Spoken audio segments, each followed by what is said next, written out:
Streaming has begun.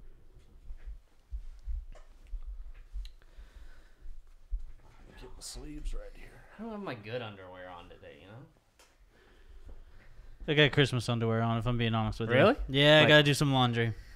What do you mean Christmas? Like it has... Christmas lights. Okay. It's got Christmas lights on it, yes. I'm bright down there right now. Ooh. No, I'm just kidding. It's just right there. It glows in the dark. Doesn't it? It's just the pattern. Yeah. All right. Sounds like American Eagle. Maybe. He doesn't know the brand. Do you think he pays attention to the brand? No, I mean, I don't even shop for it, so I don't know. You guys want to do this? Yeah. Let's do it. maybe.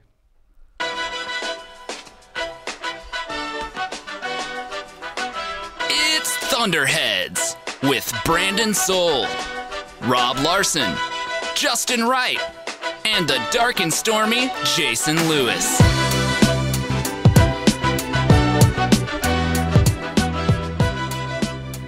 No dark and stormy today. Apparently, he's been hanging out with Alex Abrines. Oh. They have the same immune system. That's for goddamn sure. He's just, he's just sick a lot, right? He's it just been sick lingers. Yeah. He's got that lingering sickness. Which, you know, when you hang out with Alex Abrines, that seems to be what happens. That's true. We don't do Disaster of the Week anymore, but if we did, we'd probably read this story. I'm just going to read that line. All right. Woman arrested after attacking parents for not taking her to Outback Steakhouse. Seems reasonable. Hey, they're doing an 18-ounce right now, like an 18-ounce sirloin. But Kelsey and I went the other day. Ooh. And it's, I mean, their sirloins are good for a chain restaurant for chain steaks. Really, really solid. But it was really good. I agree. I've had Outback a handful of times. I know we have some Australian listeners, and if you don't know what Outback Steakhouse is, they try to do this like it's just a themed restaurant, right? And then they try to go with the Outback, and it's just stupid and lame, but it's kind of good for what it is for being a chain restaurant. It's better than like Chili's and Don't you do it. Apple Bills. Fun fact, I've never had Outback. really you'd like it. Never. You'd like it. Yeah. You like That's right up your Applebee's. alley. Because I was about to say this chick that got arrested for not getting to go to Outback Steakhouse. That's you with Applebee's. Yeah, that's true. Although, I mean, I wonder, like, how old is she? And, like, I wonder to get arrested. And I'm going to be honest, I didn't even click it. So many I just questions. read the headline and I brought it to the table. that's a lot of restraint not to click on that. I'd have to click. It's for too sure. much reading. Yeah. I'm not a like big reading. reader. Yeah, agreed. Feels good to be back. No full squad, but it does feel good to be back. Been since Christmas Eve. Maybe it hasn't been too long for you guys, though, if you do listen to the Aftershocks. If you're not familiar with the Aftershocks, they're our post-game pod. We do them after most games. And, little news, we've sprinkled this in over the past few weeks, but we're not moving the Aftershocks to Patreon, but we're providing more with the Aftershocks on Patreon. They're going to have video. They're going to be live.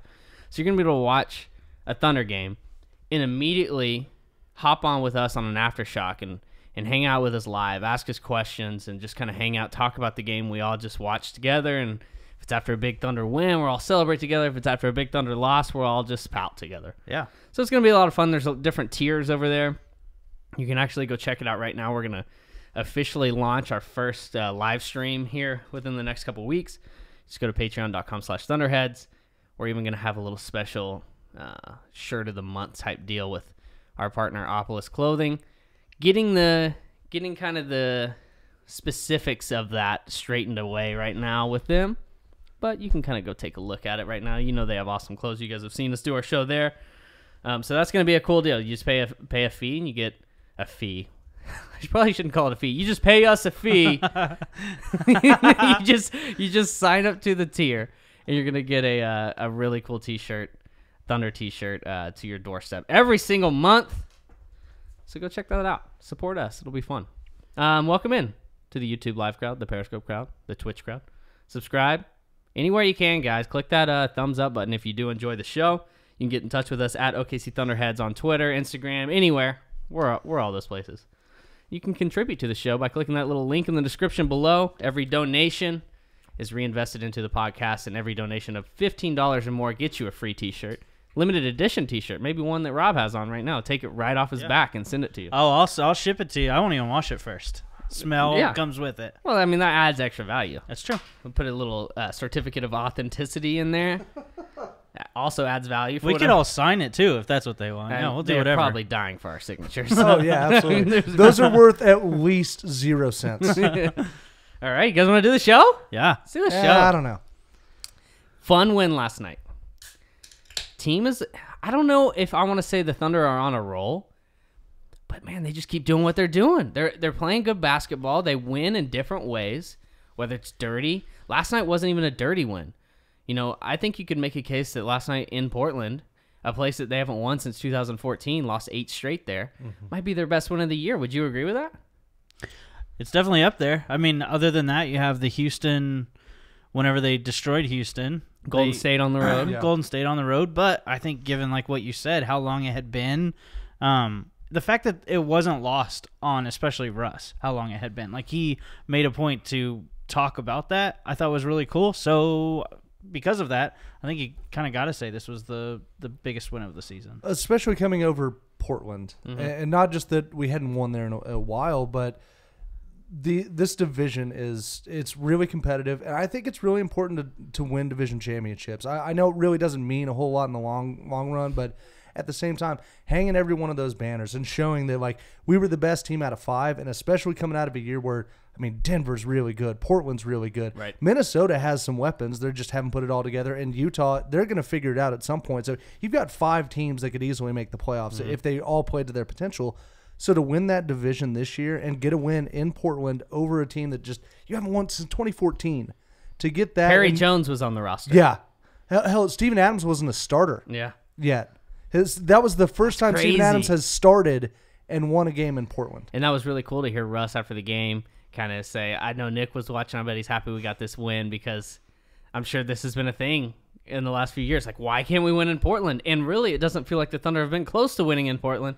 But last night, what was so great about it to me was the way they won. I mean, that game had a little bit of everything. Like, it didn't feel like the Thunder played their best half in the first half, and it felt like Portland played a really good half. Yet the Thunder trailed only like 5 points, I think, at halftime. They didn't shoot the ball very well. They come out in the third quarter, and Portland's on fire to start the third quarter, and it just doesn't feel like it's going the Thunder's way. But God, man, this team, they just stick with it. They just stick to their guns. They just continue to defend. They trust the system Billy Donovan puts in place, and it continuously is paying off for them. I feel like we're seeing a more focused Thunder team than we've seen in years. And I think a lot of that has to do with, obviously, Russell Westbrook and what he's doing as a leader, not necessarily as a shooter. We know his struggles there. Last night was a different story, and we'll get to that, I'm sure. But just the things he's doing defensively. And then Paul George, who is just so locked in. And I think that there's something also to be said about like how this team is constructed. It feels more like it's a more well-rounded team. Like it is better constructed in a way to have success. And so I think that also helps whenever, you're winning, whenever you're second in the West, it just feels better. You're feeling better about yourself, which makes it more fun whenever you're winning games. So I think all of that combined kind of just brings us to this point where Paul George the other night was talking about how, we talked about this on the Aftershock, Paul George was talking about how he believes that this team has a chance. Like that helps as well. Whenever you feel like you're actually playing for something, that's in there. It also feels like they're trying to right the wrongs of last year. Just make all of what last year was go away and erase that bad taste in everyone's mouth. Totally agree. And I think it's something, too, like there's something to be said coming into the season off of training camp and buying into what the team is selling. Sam Presti's selling, buying into what Billy Donovan's selling, what the leaders of the team, Russell Westbrook, Raymond Felton, even Paul George, what these guys are selling. Then you start seeing results, which to start the season they didn't. They started 0-4, which makes us even crazier. And even imagine if they just won 2 of those games. This team is sitting in first in the West right now. But whatever, that's beside the point. It's actually more to their credit that they started 0-4, and now sticking to their guns. And when you start seeing those results, you buy in even more, and you buy in even more, and you trust the process even more. This is something we just didn't see from this team last year. Like, you picked up wins here and there. Obviously, they finished with a decent record last year, but the wins felt empty, and the losses felt, I don't know the right word here, but the losses felt that every loss was worrisome. It was like, wait, Yeah. It just felt like at any minute it was going to fall apart because of the way they lost those games and the teams they lost to. It was terrible teams that they couldn't even they weren't even bothered to be on the same floor in those games. Yeah, and I'll take this performance from the Thunder, the way they're playing this year over that any day, because they beat a lot of really good teams last year, and that's when they kind of showed up. Remember, and that was what everyone was hanging their hat on. Well, this team's showing up against the best in the league. And that's kind of what's going against the Thunder right now is they don't have a ton of really good wins under their belt, but they're taking care of business when they need to. And I think that, to me, might be a better sign of a really good team. I think also the concern is, it still worries me that this team relies so heavily on defense. And without that defense, if that defense slips, they're going to be... I think it just amplifies how much trouble they could be in because their defense leads to so much easier offense, which this team absolutely needs because of the lack of shooting. And so that's the key for me, is that they continue to play really good defense. Not just okay, you can't be middle of the pack because they're so bad offensively. The steals and making sure that you're not giving up second chances is so key for the Thunder right now, that if that falls off just a little bit, it feels like the offense is going to struggle even more, and then you're going to have a lot of trouble. So, Rob, on that point, last night, the first half got torched in the pick and roll. Nurkic was having a really solid first half, had 16 at halftime. They made those adjustments. That they did a lot better on scrambling on those pick and rolls, forcing guys away from the basket, getting them into bad catches, not in their own spot. Do you think that defensive adjustment for the second half really gives you a little bit more going forward? I think that the adjustments that they've made at halftime almost in every game this year is what it's felt like. They've had bad pick and roll defense in the first half of a few games recently that we've seen. Like Phoenix, we saw it with Portland, saw a little bit with the Mavericks with DeAndre Jordan. You can see it. Rudy Gobert was a big one. And then they come out in the second half, and it's completely different. And so I think that there's something there where credit needs to be given to the coaching staff, Billy Donovan, and because that they're able to do that. Because it felt like in previous seasons, they weren't able to do that. And so now that they are, that makes me feel so much better. The fact that you can kind of get torched a little bit, stay in the game, but knowing that this team's going to make adjustments and come out in the second half and play so much better. Because think about it, last year, this team coming out of half was so bad in third quarters. Oh. We would look at the third quarter numbers, the plus minus, and they were so bad in third quarters. Well, now that's not the case. Yeah, now this season the Thunder have been one of, if not the best third quarter team in the league. I haven't checked the numbers lately, but at one point they were the best. And lately they've actually struggled in third quarters mostly. And that's probably dropped them a little bit, but still it hasn't been that bad. And yeah, I think that's a really good point, everything you just said, Rob. But I think it shows you how difficult it is to build a good team, a good disciplined team, because I don't think the Thunder are the most talented team in the league, but you have to give credit to every single person in the organization right now. To Sam Presti for building this team. You look at the guys that are no longer on the team, right? Melo, Hustis, Singler. I'm sure there's a couple names I'm missing just right off the top of my head, but then the guys that are now in for those guys.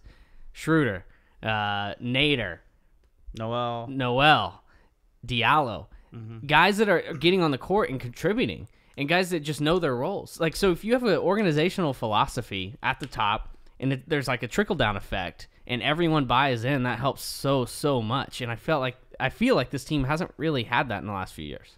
And I think it was different, comparing last year to this year, was because it felt more forced, whereas this year it feels more relaxed. It feels like, and maybe it was just the off season where they kind of figured things out, but it just feels like it works. It feels seamless almost. There's no panic. There's never any panic. To Justin's point, I mean, Twitter's going crazy about how Nurkic is beating the hell out of Adams in that first half, and yeah, he was. He was getting the best out of Adams, but God, this team just sticks with it, man. You see what Adams does down the stretch.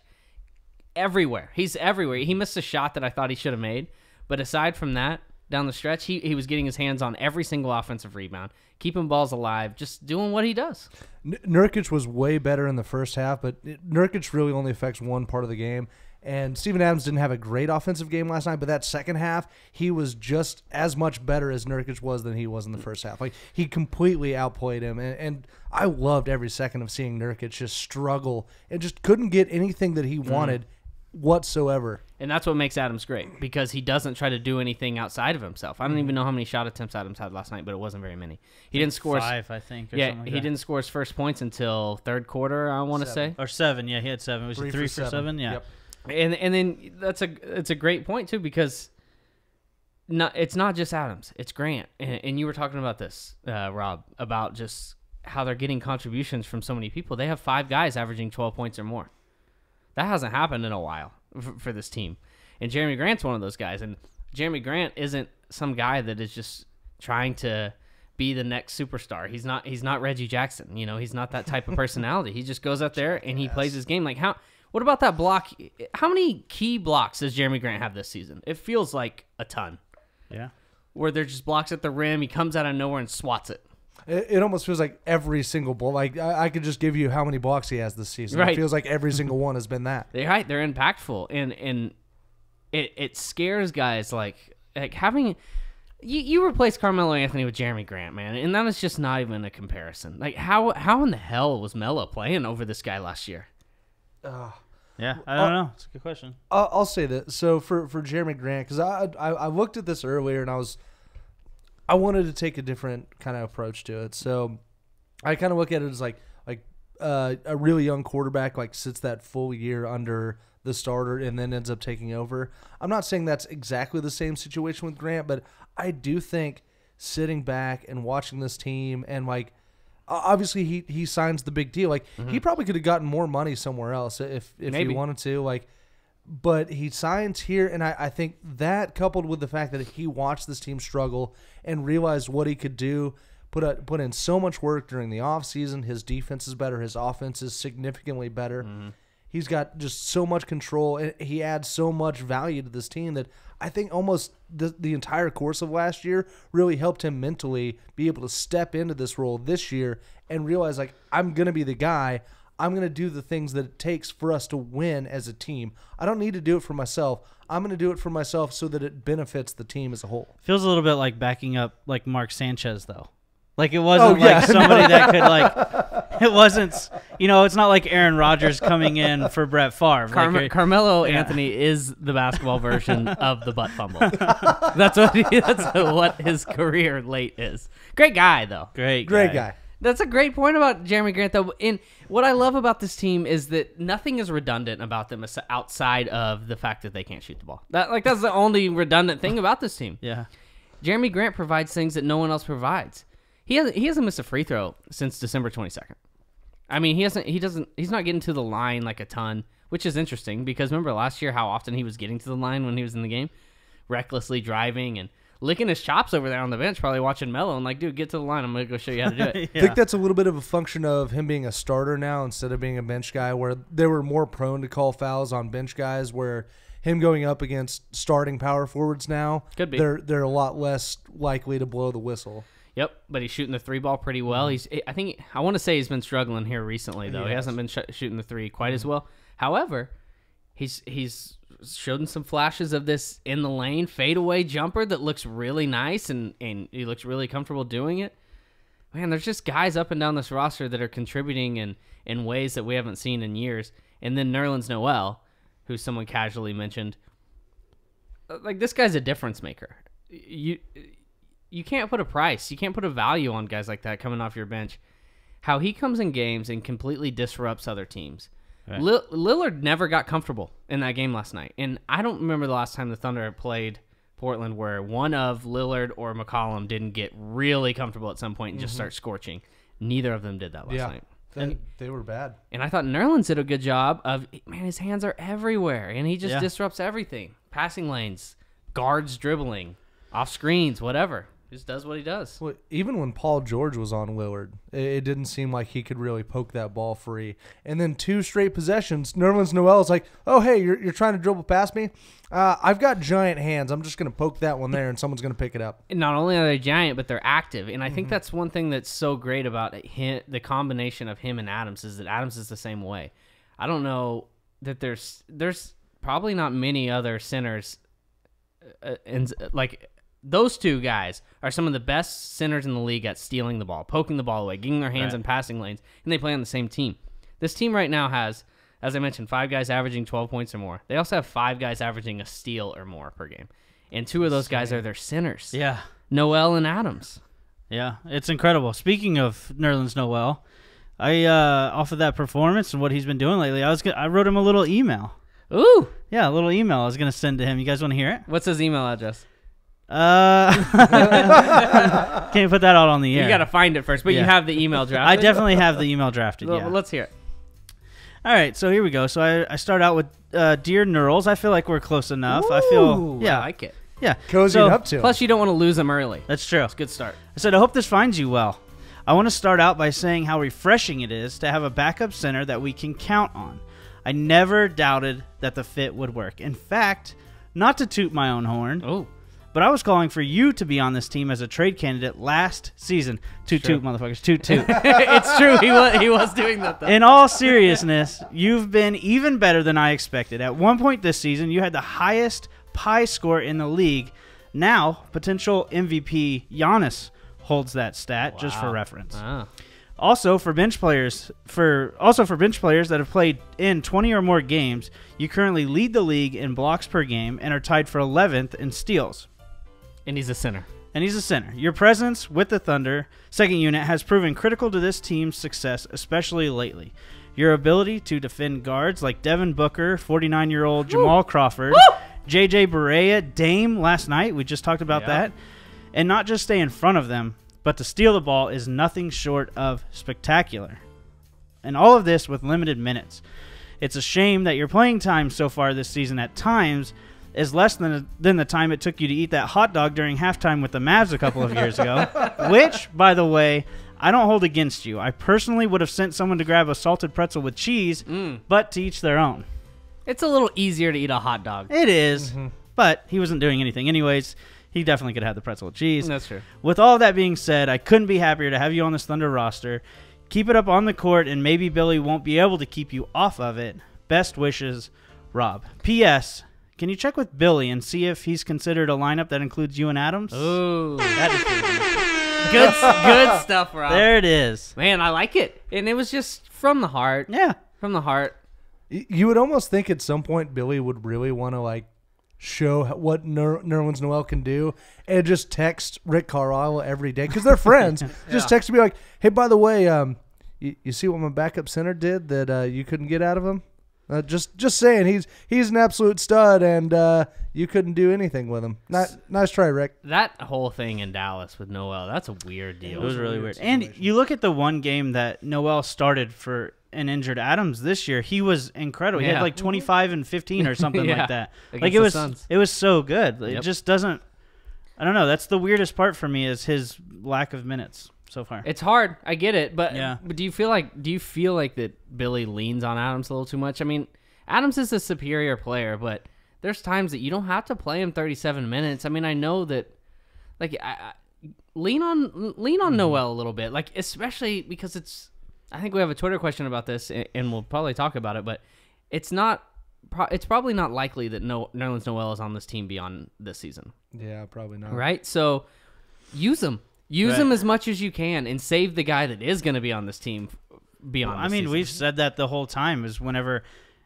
you get reports that Adams is a little injured or, isn't 100%, and yet he still is out there for 36 minutes and we'll see Nerlens for 12. I don't know. I don't know what to make of it. It's hard to figure it out. I have a couple questions for you guys before we move on. No is the answer to all of them. We mentioned Noel. We mentioned Grant. We haven't really talked about Schroeder. I want to know, though, who is the fourth most important player on this team? Now, that might be the same as the fourth best player. It might not. But I think we all agree that the top 3 players are Russ, Paul George, and Steven Adams. Who is that number 4 guy? Is it Grant? Is it Schroeder? Is it Noel somehow? I still think it's Schroeder. He's playing with Russ and figuring that part out, which has been better than I thought it was going to be. It seemed like it was going to be really rough, but it's been better than I thought. It's definitely not where it needs to be come playoff time. And they still have a lot of time to figure that out. But, like, his ability to score with that second unit, and as well as whenever he's on the floor with Russ, picking guys up at half court, full court, being able to just kind of impact the game in ways that aren't necessarily on the stat sheet, I still think it's Schroeder for that fourth guy. He had a couple great defensive possessions against Lillard last night where he didn't foul, which he got called for the bogus foul late in the game where Lillard launched up that three. But he had one that sticks out in my mind in particular where Lillard was, Lillard can take anyone in the league one-on-one off the dribble, and Schroeder stood with him the whole way. And Lillard got to the basket, which he's going to do, but he stayed in front of him, and Russ came over and helped him and blocked the shot. And like plays like that are huge, and they get stuck in the other offensive player's mind too, and it might deter them from driving later in the game. And just real quick, we'll hear from Justin, but I also will say whenever that second half happened, whenever the Thunder really needed something to get going, Schroeder struggled in that first half. Well, the second half, he came out, I think in the fourth quarter, he started out like 3 for 4. Yep. And so it was so big for this team. He was huge in that game and leading that comeback. And I think your point about him and Russ playing together and, slowly getting better as the season's going on, I think it's a good one, and I don't think it's where it will eventually end up being. But one thing I like about it is that there's not like one guy when those guys play together. The ball's not like always in Russ's hands, and the ball's not always in Schroeder's hands. Yeah. Like I'm noticing when Schroeder's on the court and Russ isn't, obviously the ball's in Schroeder's hands. But when Russ comes back in, he usually lets Schroeder keep running the show, and he kind of stays off the ball until Schroeder goes out again, and then he takes over the reins. And I really like that. I really like mixing it up like that. It's important to it's kind of like what you see, like to a lesser extent and a little bit different, but kind of like what you see with Portland with CJ and Dame. Like either of those guys can jumpstart the offense. That's something desperately the Thunder have missed, especially without, like, Reggie Jackson was the last time that you could really do anything like that, and Schroeder is better than Jackson was then. Agreed. And so it just, I don't know, it's a punch that you have that seems extremely important in the league. Schroeder he's been struggling though a little bit lately. Over the last month, he's shooting 39% from the field and 26% from three. I feel like he's shooting threes a little too much. Yeah. He's starting. They need to get him more attacks off the catch instead of shooting off the catch, in my opinion. And since Christmas, he's 36% from the field, 18.5% from three, and check this, 54.5% at the line. Huh. Like, Schroeder's a good free throw shooter, so he's in a bit of a funk right now. Do you think really, is it a funk, or is it just him still getting acclimated to his current situation? Is he trying too hard to be the guy that he wants to be that's already on this team and Russell Westbrook? Is that it? I don't think so. Some of those dribble up, pull up threes really reminded me of a few the triple double season. It's hard to know though, because like how many of those are encouraged by Billy Donovan? Because obviously this team needs shooting and it's got to come from somewhere. Like, you have to keep the defense honest by taking a few. I feel like, especially with the way this defense is played, I think Billy's gotten a little lax. Just like, hey, you know what? If you feel if they sag off of you and you're feeling confident, right, go ahead and take it. Like, even if you miss, even if it's a one and done, like 4 seconds into the shot clock, oh well, we've got the defense to actually back us up now. So go ahead and take one. Now, if you come down the floor 3 times in a row and take one, okay, that's not okay. But once, sprinkle it in every now and then, you pull up with one and it doesn't go in, we can live with that as an offense. It's knowing how great our defense is, at least. It's something that Rob and I touched on the Aftershock the other night. It's just the fact that you can have a struggling Schroeder, at least struggling to shoot the ball. Russell Westbrook, who's been struggling to shoot the ball a lot lately. However, those guys are still so effective, especially in combination, because they are relentless. They're relentless on your defense. They don't give you any breaks. Like, just because they're not making shots doesn't mean that you're going to get off easy. Well, you're going to get worked. Right. It's also part of what you were talking about there, Justin, is like it's weird for Russ this season to have to play off the ball. He's not used to it at all. Mm-hmm. And you talk about it's Schroeder, but it's also with Paul George. Like, there's Paul George there's possessions where Paul George He's so starts good. the set. Yeah, he's really good. It seems so like it's been good. not to interrupt, but it seems like that's been happening a lot more lately, Yeah. where Paul George has been taking Which the ball I'm up okay the floor. with. Yeah, But I will say, like, it's hard for Russ to do that. It's also hard for Schroeder, who's used to having the ball in his hand. Like, he has to play off the ball as well. And I think that there are some growing pains, to like one way to put it, Definitely. to just try and figure out where do I need to be on this possession because I don't have the ball. What do I need to be doing whenever I don't have the ball? My next question after that one, after the fourth most important team, No. is I'll send this one to you, Justin, since I sent the other one to Rob. For this team to end up a top 3 seed, which they currently are, they're in the number 2 spot, and I think that everyone's a little fearful of Golden State just catching fire and, rising up the ranks. And then, Houston's been hot lately, whatever.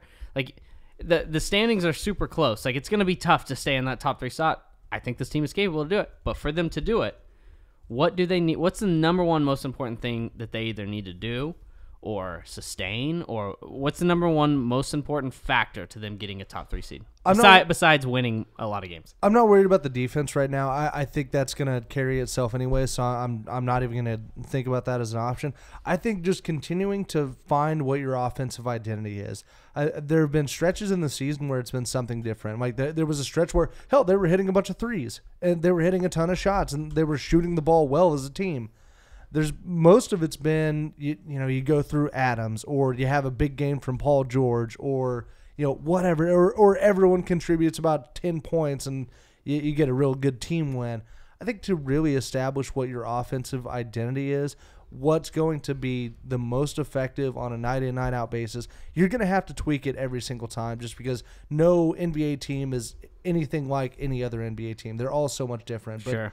establishing that identity, moving forward with it, and just hammering it home, and then putting pieces around it, little nuances around that offensive scheme, I think that's what they have to do.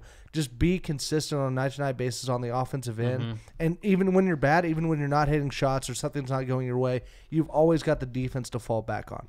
I guess the only thing that makes me counter that would be, well, is this team's offensive identity their defense? Like, is that this team's offensive identity? I've been wanting to do this research and I haven't, and if someone out there listening right now wants to do it for me, I'll do it eventually. But I've been wanting to look up in years past the success of teams that are the best in the league at forcing turnovers, which the Thunder are. I'd like to see that in years past. Like, how have those teams done in the end? Well, it'll be interesting.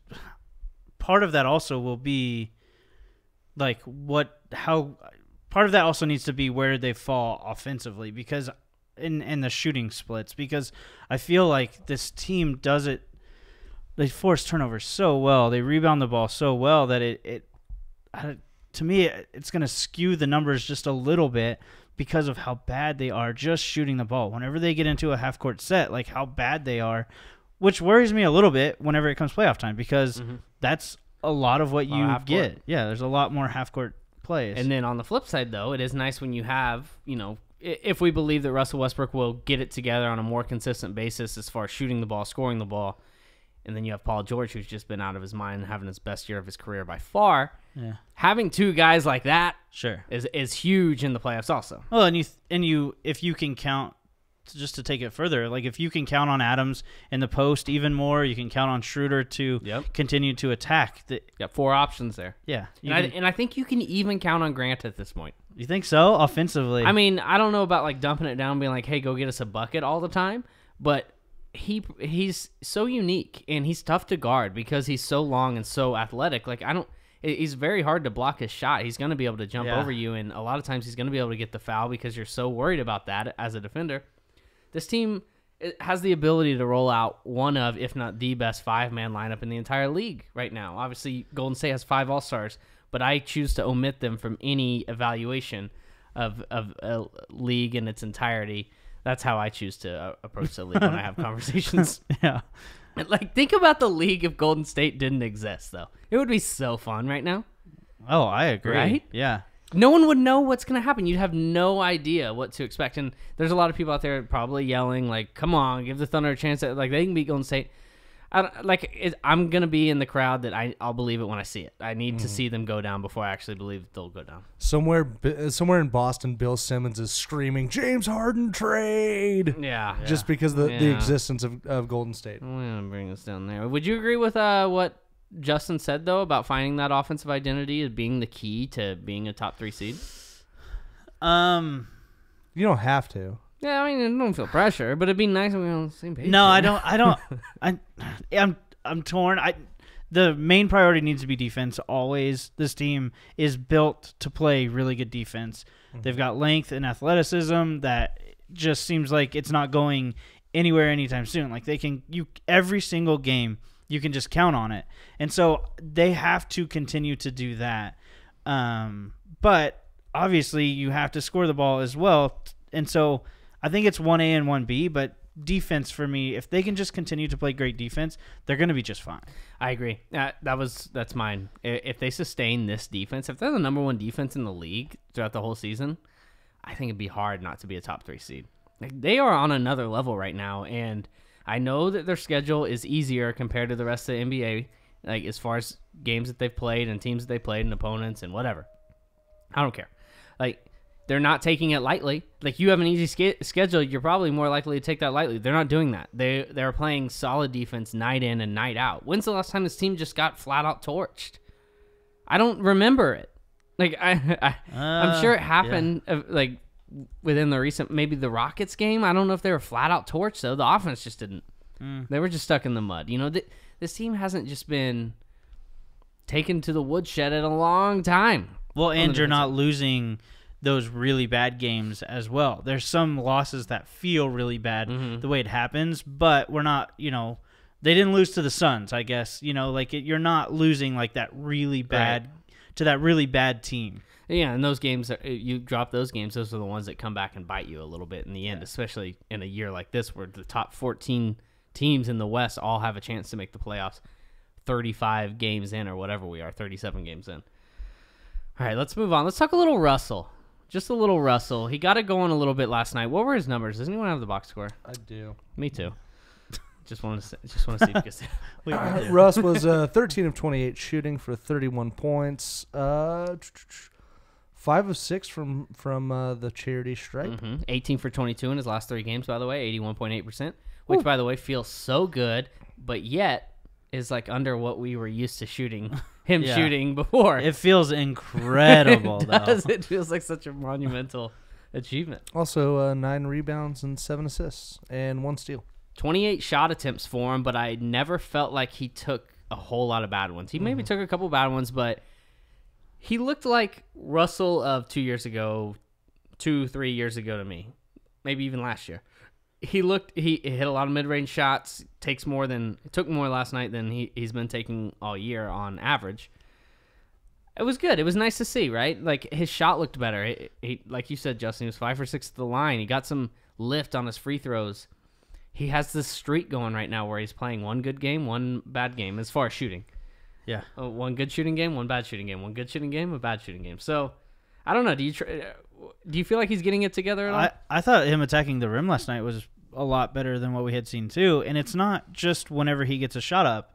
Like, the defense has to collapse on him. He's a matchup issue, which opens it up for everybody else. So he has to continue to do that. But I do find myself trusting him a little bit more. The fact that we've seen him turn it around, even if it is every other game, it feels like that is going to become it's every 2 out of 3 or something, where you just kind of get more where it's, just right. 3 out of 4 or something where you're going to see a little bit more consistency out of him as we get closer to the playoffs. So I feel better about the way that he's playing and the shots that he's getting. Whenever you take 28 shots and only 2 of them are threes, I feel great about that. At least it's not 12 threes out of those 28. Yeah, because that's usually what it is. It feels like when he's getting his field goal attempts way up there these days, it seems like it's because he's taking a lot of threes. That's why their win-loss record is terrible. Whenever he takes, I think it was above 18, like they drop way off because a lot of those typically are threes. Yeah, because I know I've pulled the numbers in the past when he attempts 10 or more threes in the past. The Thunder have an abysmal record. It's terrible,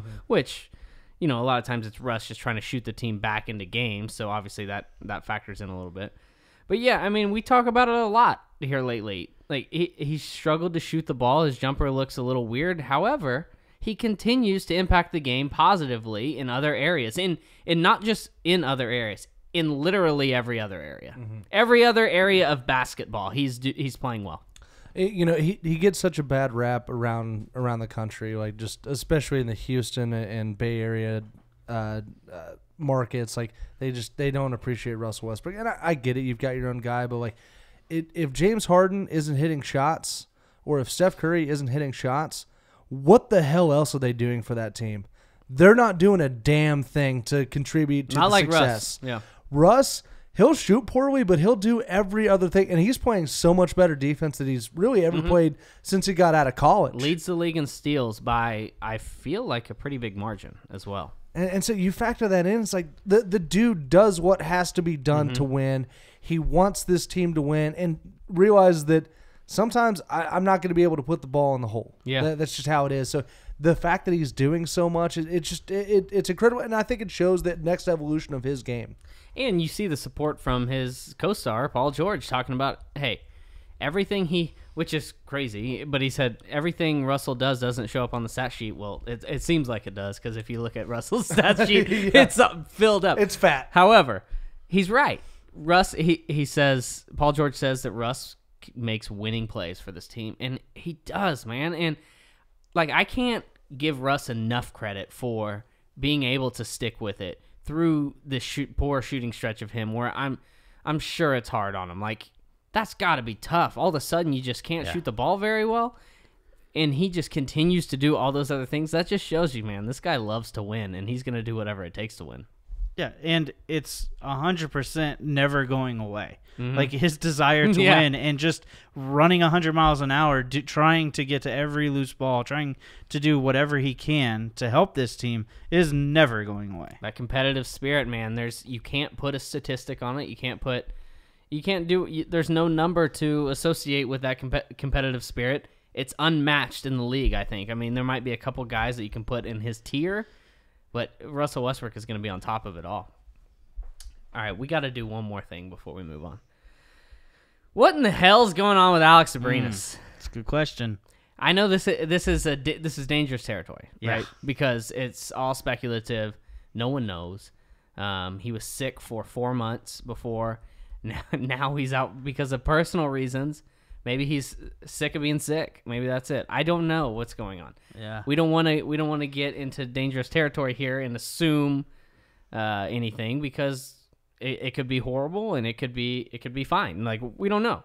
It's weird though, right? This is a weird thing going on right now. Well, I find it most weird that we don't know anything, or at least I haven't seen anything as to what it even revolves around. Like, is it, I don't know, we've thrown out a lot of like what it's personal what it reasons. Could be. Yeah, like a death in the family, or like maybe he's just kind of dealing with something internally. We don't know what it is. We don't know if it's a mental thing going on. Like, is he... Yeah, I don't know. It's so weird because we're just a couple weeks removed of him getting a couple chances to win games at the end. Well, yeah, and I do wonder, like, if it was some like lingering illness that he just still doesn't feel good, I think you would still call that sick or illness or whatever. It sounds like a separate issue. Yeah, it feels like it's got to be something else. But why not? I don't know. Why not release something that says just what it involves? You don't have to give details. Right. But it's just weird that it's just kind of out there and left open-ended. What if it could be anything. Like, someone could be sick in his family. It could be a death in the family. But normally, like you said, you see something. Personal reasons, death in the family. Yeah. Like, it'll be released. Maybe. Yeah. Like, the thing that worries me is that he's just not in it. Like, he just doesn't feel... He's not happy. Like, what if he's just not happy where he is right now, and he wants to be away from the team? And I don't know. Like, I will say also, not that I don't know that it has anything to do with it, but whenever he misses those shots at the end of games, like, fans are ridiculous. Oh, so the bad. Things that they send him. Can you imagine, like, his DMs and stuff that he gets sent to him? Which comes with being a professional athlete these days, in today's day and age. Well, everybody's gonna get it. Yeah, it's just how it works. But yeah, I don't know. Maybe he just feels like I don't know. Maybe he just can't. Who knows? I don't want to speculate. It's just it's tough because it feels, and I want to stress that word. It feels like his time in OKC is dwindling. It feels like it almost could be done.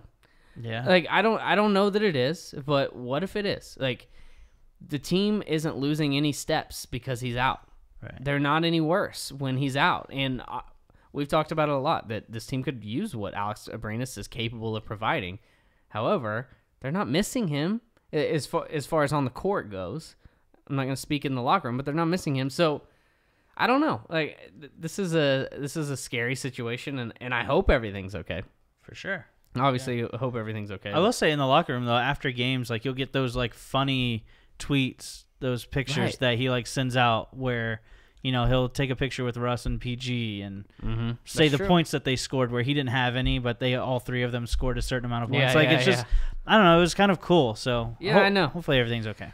Yeah, he never gave us any reason to believe that he's like unhappy as a Thunder player or anything. So I don't know. It's all speculative, and we don't want to go down that route. But with this being the case, and this is how things are right now, what's the best option? Do you like Nader? Do you want to stick with Nader? You want to see more Diallo? You want to continue having the Nader-Diallo mix? Maybe more Schroeder? How do you approach this going forward with Noah Abrines?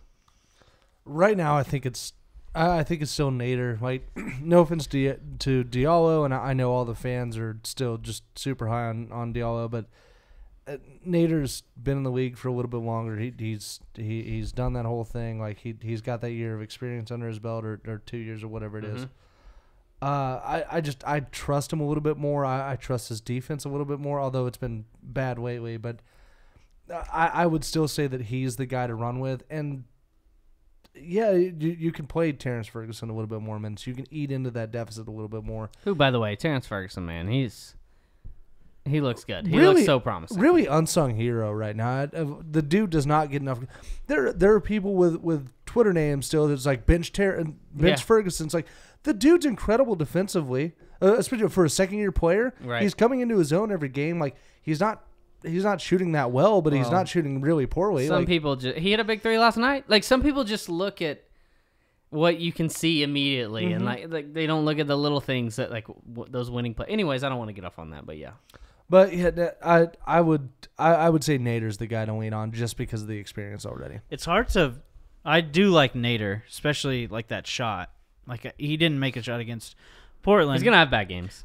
Yeah, I think the three of them are gonna have bad games at the same time. Like what we saw, especially offensively, like what we saw against Portland, where the three of them, Ferguson, Nader, and Diallo, were 1 for 7. And so, yeah, I think that there's going to be games where you can't count on any of those guys offensively. Yeah. But Ferguson just chasing McCollum around everywhere, like absolutely has value on the floor. And I feel okay if, maybe it's because they won, but I feel okay if Nader kind of works through trying to figure out his spot and getting his shot and spreading the floor. I think he's their best option to be able to do that. Last year, it felt like the Thunder were in trouble when Andre Robertson went down and Ferguson had to be the starter. Like, it felt like such a massive drop-off. And then if Ferguson wasn't going to be the starter, it didn't really feel like a difference. Whoever stepped in, it was going to be whatever Ferguson is. Right now, it feels like if you were to lose Ferguson, if he were to get injured or whatever, or sick again, get the tummies, I don't know. We'd be hosed. It would really hurt the team. In my opinion, like he's providing consistency, at least in a certain aspect of the game that no one else on the team in that position can provide. Last night showed me like Terrence Ferguson. I think if you showed the game film to Rip Hamilton, who was known to move without the ball, consistently move. Guys hated defending against Rip Hamilton because he was just always on the move doing something. I'm sure if you showed game film to Rip, he'd be like, I don't know if I want that guy defending me. What's funny is like how slender he is helps him so much. He squeezes through little areas. He's really hard to screen because he just like slides right around you. He just slides under your legs. I can't screen the guy. He just moves around me. Right. You guys want to do some social media inquiries? Yeah, let's do that. Social media inquiries. All right. Big deep breath. From Luke Helms at Luke the Duke 4550. Luke the Duke. If you could travel to any location with any Thunder player, where would you go and who would you take? This one feels obvious because the first thing that comes to my brain is I would love Steven Adams to take me to New Zealand and to his homeland and show me around, show me like That's a good one. some cool stuff, you know. But it seems too obvious, and I'd like to come up with another. Maybe Alex Abrines to take me and show me what the hell's going on. Oh God. I don't know. Yeah, I think you could go with either Russ or PG back to like go to LA and like do something with them there, like have them kind of Just hang out in hang the out. badass houses that they Yeah. have out there. Oh, that'd be fun. Just Yeah. chill at the pool. I'm good out here, guys. I would go to the moon with Terrence Ferguson Oh. and just watch him jump. That would be fun. That would be, and then also just do some jumping yourself. Anybody going with Patterson to the movies? No. Nope. Okay. Hey, he's playing better. He's is. playing better. Damn He it. is. You're right. But I'm not a movie guy. Just it would be weird just to go to the like if a movie was your choice, like we're gonna go hang out, but we just sit in the movie, like no talking or Yeah. whatever, and just watch a movie. Although Nader, going to Egypt with Nader would be cool. That would be neat. Neat. way to give him a compliment. How neat. Oh, this Egypt is neat. Them pyramids is neat. From Austin Haynes at AJ Haynes 2017. Did Schroeder's defense go under the radar tonight while guarding Dame? Seems like it gets overshadowed by how well Westbrook and PG are doing defensively. Rob. I cut you off there. Somebody, J Troll Film said go fishing with PG in a Great Lake. That would be good. That would be pretty cool, Lake right? fishing's just that kind of lake fishing is a little bit different. Great Lake fishing? Well, I thought it was Yeah. a good one. What? No, it's a really good one. I'm just Oh. sorry. This is what I work in this field. Oh, that's true. Yeah. No, really. Fishing? Well, I do some. We do electro fishing actually. You shocked the fish? Well, yeah, we're doing surveys of fish populations. We have to. Poor It's part of our job. I feel bad for They're the mostly fishies. fine. It's fine. They're mostly fine. What was the question? Sorry. It was something about Schroeder's Schroeder's defense. defense against Dame seems like it gets overshadowed by how great Westbrook and PG are playing. Yeah. And then we have a similar question on the same lines from Colton Davidson. That was How has my bad. Dennis's defense been this year? Has it been better, worse, or about what you expected coming into the season? I say about what I expected for that one. Like, I thought that he would be good. I thought he would be able to do what he's doing. And whenever he's struggling offensively like he is recently, it just like everybody else on this team, it picks it up defensively. Like, it makes him still usable. And again, I think that's kind of what we talked about at the top of the show. Buying in. It's just him buying in. When he can't do what he's so used to doing, at least when he was a Hawk, carrying that team offensively, he's not able to do that with this team. He doesn't have to do that with his team. Just play defense. From Joshua Corbett at Warrior Corbett, or Corbett maybe. What can we offer Nerlens this summer in hopes of keeping him? Well, your options are limited. Yeah. So it's either going to be pray that he picks up that contract option, which he's not going to, or you have the mid-level exception you'll be able to offer him if you feel like he's making that big of a difference. I'm skeptical the Thunder will offer a mid-level exception to a player that they're only going to give 10 to 17 minutes a game, though. Well, and I also wonder where his head will be at if he is only getting 12 minutes a game with this team, whereas, maybe it depends on what he wants to do. Like, does he want to go start somewhere? Like, does he want to go to Golden State next year and play cheap and, depending on what they have? Like, he could be one of those guys that Definitely would really excel with them. Or does he want to go somewhere else and start and play, 30 minutes a night and go that route? I feel like he's shown enough where he has value, and there's going to be teams out there that want him. Yeah, he's totally capable of being a starter in this league. Yeah. Speaking of Nerlens, from Nate Zero at RWPG13_. When Nerlens gets switched on a guard, is it even a mismatch? Oftentimes it's not. Yeah. I mean, there's going to be a couple guys that it's going to, like, obviously James Harden, Steph Curry, like those guys it's almost always a mismatch if you get a switch. But With It's a anybody. mismatch on literally Right. anyone in Right. the league for the most part. But yeah, I mean, that's just a testament to Nerlens Noel and how good this guy is, man. It's fun watching him on defense. Did you hear him the post-game comments that he had about it, where he kind of talked about just being a veteran and knowing when not to reach, kind of staying within yourself defensively, not getting too worried about what that guy is going to do. Yeah. And like he has the ability, not only he's got super long arms to poke the ball away, but also if he does let them get a step, he has the ability to catch up and block the shot. Has that recovery ability, yeah. And he also talked about not wanting to let, in that same interview, I'm pretty sure, he talked about not wanting to let guys like Russ and PG down, and he respects those guys so much, and that was really cool to see, and it just shows you how tight-knit this group is.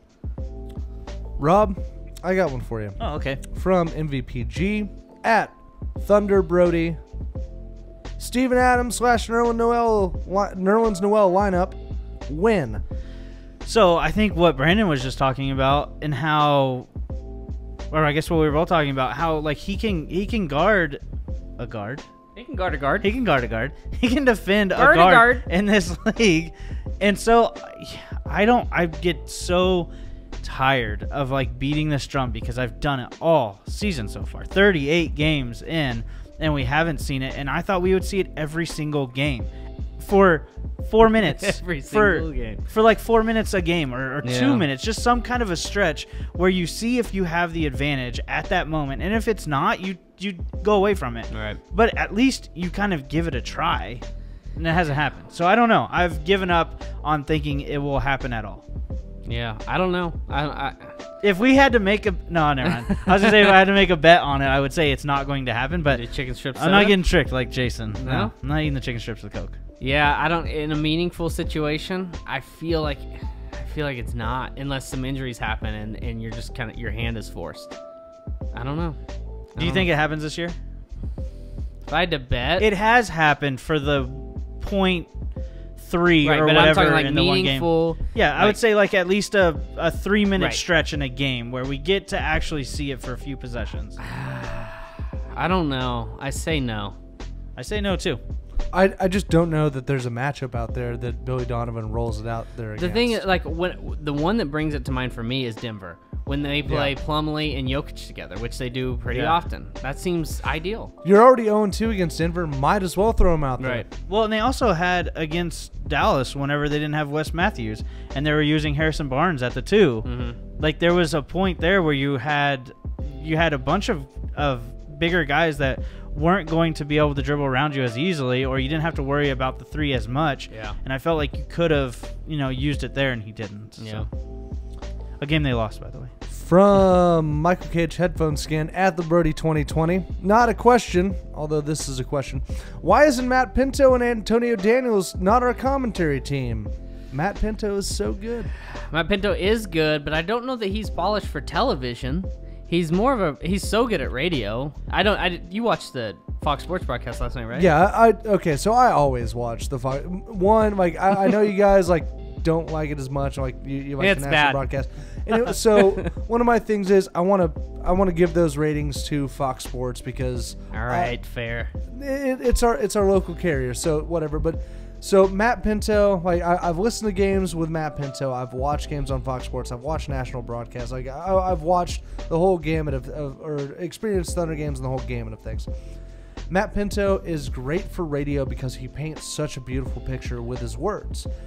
But he packs so much in that he's not great with a guy beside him. He's like a hockey announcer when he gets on television, Now, I will say Michael Cage last night was really solid alongside Matt Pinto. Just one, Matt Pinto said so much. Michael Cage didn't get as much in. But every single time that Nice strategy. every single time Michael Cage said something, it was really solid analysis from a guy that's played the game, that understands the game, that says the right thing. It was a wonderful broadcast.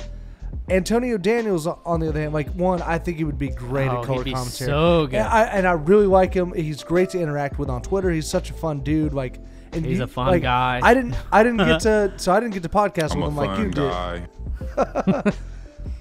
Antonio Daniels, I almost think is better in the studio. Because he can sit there and fester over the last night when He's so good, he man. went on a rant about the refs, like, and he just let it fester and just get to the point where he was just letting everyone have it, and it's so good. I think he's a better studio guy. I think Matt Pinto's a better radio guy. Selfishly, I want AD in that color commentary spot. Yeah, But for him, he's better than that. Like he's just better. Like he should, and I think will have more opportunities than that. Like he should be on NBA TV regularly on those game time shows. Like he's that good. And that's why you don't put him as you recognize the talent. You keep that talent where it needs to be as long as you can until he gets hired away. That's just how it is. That's why with Antonio Noel's Daniels. not playing more minutes. Oh my God! For Matt Pinto though, I will say this: like, think about how difficult that is. You're on radio; it's only you, and nobody they can't see anything because it's radio. Yeah. And so you have to, like you were saying, paint this picture, and then you just go to TV now, and you have somebody else who's also talking, and you have to like find and that saying stupid happy shit medium. too. You have to find that happy medium of like, when do I talk, when do I not? Like the fact that he's able to do that just speaks to how great he is. And just the fact that he's able to do it on radio anyways. Like if you ever go listen to that is insane. To be able to do that, you have to constantly have fresh phrases ready to go, just new terminology, and keep it fresh and mix it up. And Matt Pinto could be an auctioneer as well. Like if he needs something else to do. That's true. I think only Nebraska does auctions anymore, though. No, we've got auctions. We've got cattle no way auctions. that's true. We've definitely got cattle auctions across the state. I've heard them. It's Nebraska, though. Next. weird. You lost your place, or are we done? No, I've still got some. Okay. Just like the whole Nebraska thing. Yeah. From Dr. Pepsi at Pepsi United, Coke is better. How much are you concerned that OKC struggles in close games, and even in wins in Utah and Portland, they blew pretty significant leads in the fourth to put the game on the line? Fair It's a fair question. However, I think I'm more encouraged by it because the fact that, you blew some leads there, but you won. You still won. Like, on the road, I'll take the win. Like, I don't know. That to me is more encouraging than drop. When they do lose, it's close. And, it'd be nice to win some more of these close games, but they don't get blown out. This team just doesn't get blown out, and they blow out a lot of teams. And NBA teams make runs. So, honestly, everything that the questioner's talking about, it encourages me. The only part I'm worried about is when you're up 10 against Portland, you have the ball, you have a chance to go up 12 or 13. Really, it felt like that would have been the dagger. Like you're so close to just ending it where you don't have to worry about it at all. And the Thunder couldn't. And then they couldn't score. You had Paul George turning the ball over twice. Or was it the Dallas game where they were up 6 with...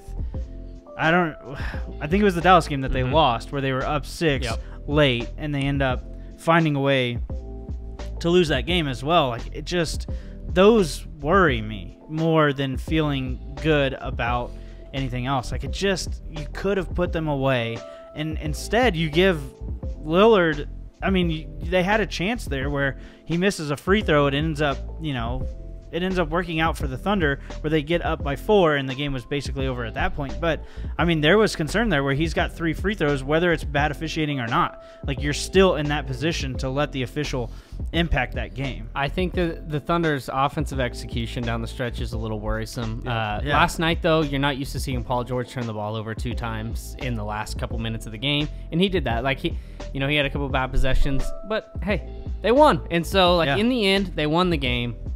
Yeah, we'll see. We're going to have a lot. We're not even halfway through the season. There's going to be a lot more of these, and we're going to see. Those 2 games, I think, are really important to juxtapose against each other because the fourth quarter played out the same way, but you took a loss and you got to win. And as long as you get the win, it really doesn't matter at the end of the day, at least in my opinion. From Thunder Thought, bringing it home, at Thunder Thought. Do you feel this team needs to trade for a shooter? Shooting is a concern of mine for the postseason, but I worry about chemistry if anyone gets traded. Everything is gelling so nicely right now. Fair worry, I think, because you don't want to mess with anything going on in that locker room. However, I think you want to try to maximize this roster as best you can. So, I think this locker room is rock solid. I think the organization is rock solid right now as far as being on the same page, and I think you can make that trade. And I think before you make a trade, you make sure the guy you're trading for is going to be on the same page too. Obviously, you don't do anything drastic or just take some wild chance that could just totally ruin everything. Like, don't go sign Nick Young or whatever. Yeah. I have a list of guys here, and we'll run through real quick, and I just want a yay or nay. If you'd be interested in the Thunder trading for them. And keep in mind, the Thunder are going to have to give up a couple guys. 1, 2, maybe even 3 guys for some of these guys. Damari Carroll. Yes. I would say yes. He's struggled at points this season, but he is coming off an injury, and he's been playing really well as of late, so I'd say yes. Courtney Lee. I'm going to say no. No. I'm with you guys on both those. Langston Galloway. Has he ever been good? I feel like everyone wants him to be good, and he's never good. I'm going to go no. Yeah, I think I'd go no as well. Rodney Hood. Yeah. Yes. I love this idea, by the way. Kent Bazemore obviously makes about $19 million, so Robertson is going to have to be in this trade. And he's also, is he on the last year? He has a player option next year, which Okay. he's totally going to pick up. Oh, And yeah. At $19 million? Yep. He's also injured right now. I would say yes. I don't have a gut feeling either way. I'd actually have to look at numbers, so no, I guess. You guys hear that? Evan Fournier, Yeah. $17 million. No. So Robertson might have to be a part of that too. Or Schroeder, which is going to be who the Magic want. So would you be willing to give up Dennis Schroeder for an Evan Fournier? No. Etwan Moore. This is one of my favorites. I would love to bring in Etwan Moore. It makes about Yes, $8 because I million. don't want him to be on any other roster besides ours because he kills us every He time. does. He does play well against the Thunder. Anthony Tolliver. I would say with all of these guys, it comes down to cost. But I would probably, I would. He'd be a Patterson replacement. This team needs something, and I want it to be a big move. So I would say no to that, just in hopes that there would be something bigger. Shumpert. It's my last one. No. No, I would say no as well. Woo! All right.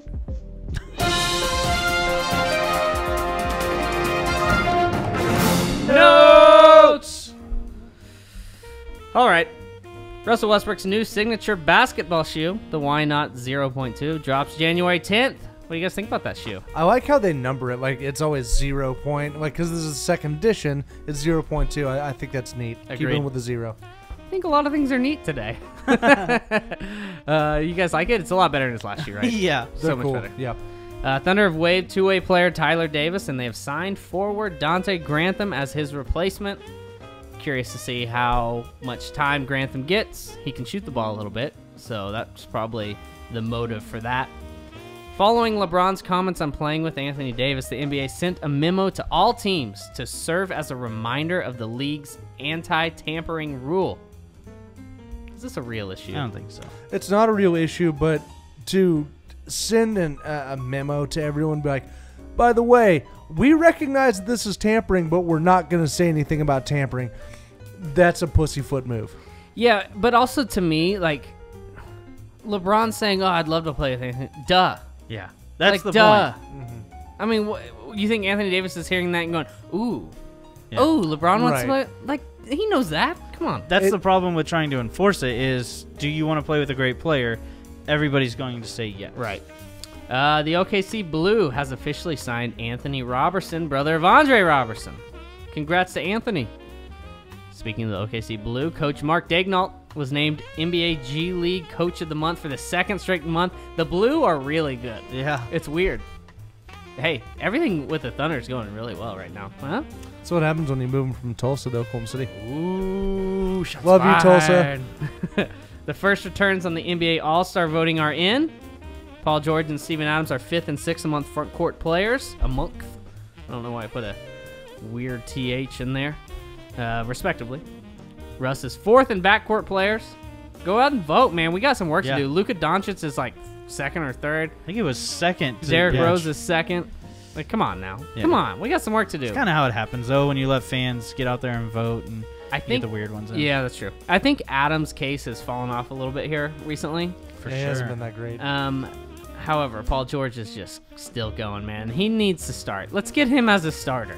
By the way, I literally just voted. That's how quick you got on that. That's how quickly it took. It's 3 clicks. Wow. Voted 3 players. You get 10 a day. I don't care about the other 7 votes. I'm going to throw those away. I got 3 guys I want on that team. Everybody listening should be doing it right now. Go do it right now. Let's get him. Yeah, just vote for 10 Thunder players, including Steven Adams, Russell Westbrook, and Paul George. All right, we got basket of balls. We're gonna close this thing out. It's the last week. If you're not familiar, who's first here? Me. Right? If you're not familiar, we draw a team each week. This is the last week of the month. We wrap it up at the month. The loser has to serve a punishment. Whatever you draw represents who you have for the week. Right now, the standings are Rob in first, 8-4. Jason in second. He's not here, 8-5. I'm in third at 9-6, and Justin has some work to do. He's 5-9. All right, Rob, who had the NFL teams with birds as mascots last week. Oh, God. What do you have? I got the New York Rangers, who I heard are really bad, according to Justin, so I'm going to throw those back. So Rob has the opportunity to put it back and draw again. He's stuck with whatever he draws on this one. He's rummaging. They've been playing so poorly. Utah Jazz. Jason's up. Draw for Jason. Jason. Draw a shitty one. Okay. Get a real bad one. You got undefeated week. Hey, he's sick and delirious, so he would throw that back. This is the third time Jason's gotten undefeated week. I hope I get a steal. I don't know if swap is in. Oh no, it's not. Can't find a ball. Golden State Warriors. I'm gonna stick with that one. Things are not looking great for Justin right now. Get a good one. I feel like you should go down with the Rangers, you know? The Pelicans. What you gonna do? Oh, yeah, might as well. Let's see what you can do here, you know? Yeah, exactly. Like, well, what's gonna happen? I'm gonna lose more? Yeah. The 76ers, that worked out. Never know. All right, thanks. Let's Joel Embiid sucks. Look over there. Rob's got the Jazz. Jason / Manny has an undefeated week. Justin has the Philadelphia 76ers, and I have the Golden State Warriors. Justin's almost assuredly going to lose this leg. Punishment's going to be fun. Say bye-bye to that beard, you know? I'm just kidding. We would never do that I to would you. quit this so hard. Wow. All right, thanks, everyone, for tuning in. Happy New Year to everyone out there. Hope your resolutions are good. It's a weird thing to say, but I hope they're good, and I hope you're sticking to them. Special thank yous to Citrus and Scotch and Opolis Clothing. Support people who support us, all right? You won't regret it. Coming up this week, tomorrow, or Sunday, or today if you're listening tomorrow. The Wizards are in town. We have an Aftershock for you. Tuesday, the Timberwolves are in town, and we have an Aftershock for you. And then at San Antonio on Thursday, an Aftershock. Then San Antonio comes to town on Saturday. Yeah. Full show next Sunday. Get us out of here, Justin. Tell me something, girl. Are you happy in this modern world? Thunder up.